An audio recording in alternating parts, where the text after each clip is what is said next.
It's interesting that you used the word child and children to describe the students. At the age of 16 in many countries, you can legally be married and have children. Um, Mm-hmm.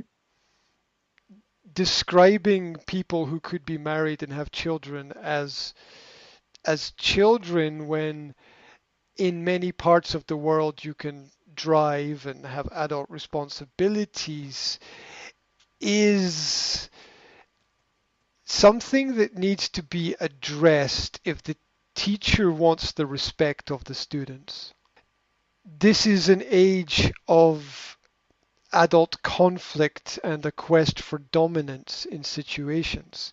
This is why it's hard for a lot of teachers to control students because um, in the environment that they're in, they are placed usually together with younger students in the school, and the younger students could be described as children, but these at this age, 16, 17, 18, are are not children. They're adults, and this is one way to get more respect from groups at this level is to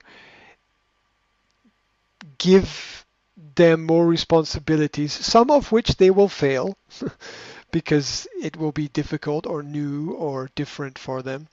But the only way to improve discipline is to give responsibility because discipline requires that the person understands the situation both for them on the side of the student and the teacher on the side of being a teacher. The student needs to understand that a teacher is a job and an important job and a respectful job and a difficult job, and um, to do this, they must themselves have responsibility in order to understand responsibility.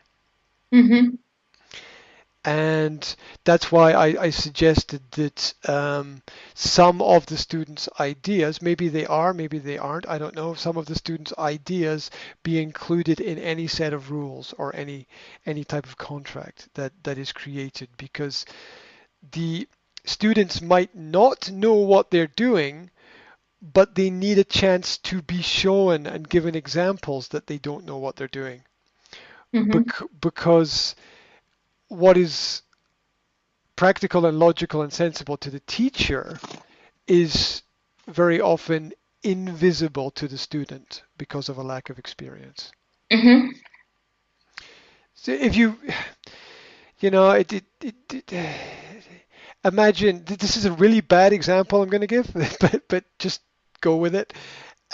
Imagine the teacher as a lion and the students as a group of monkeys. Now, the monkeys need to respect the lion, but the lion also needs to respect the needs of the monkeys as well. Otherwise, there will be conflict between the two groups. And students and teachers are different kinds of animals. Mm-hmm. So when you put different animals in the same space, um, your conflict is a common result of that kind of situation. Of course, people are not animals. It's just an analogy, but I think it's one that works in this kind of situation. It's it's very easy to talk about what is the problem, and it's very difficult. Not it's more difficult to actually act and do something to change things and make things better. In different areas of life, we have different skills. We are better at some things and worse than others. For example, me, I consider myself let's take one life skill, be driving a car. I consider myself to be good at that. Let's take another life skill, cooking. Not very good at that. So I might be higher on one level and slightly lower on another.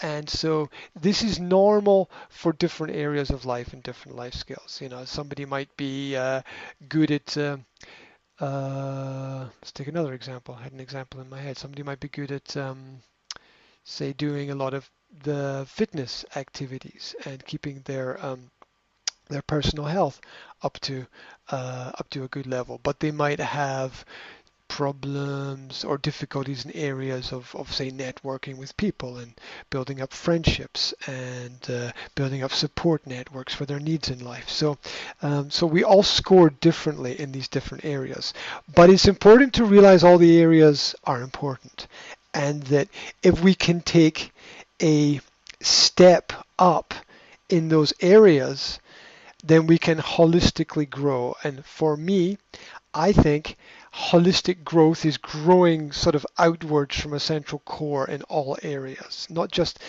in one specific area with one specific skill, but ensuring that a person develops the skills that they need, that they can then apply in all areas of their life. Because I think if you have a positive result in one area, let's say you work in a job and you get a promotion, it can also affect your social life, it can affect your finances, it can affect how you approach life on a daily basis, it can affect your habits, and so there's a lot of things there.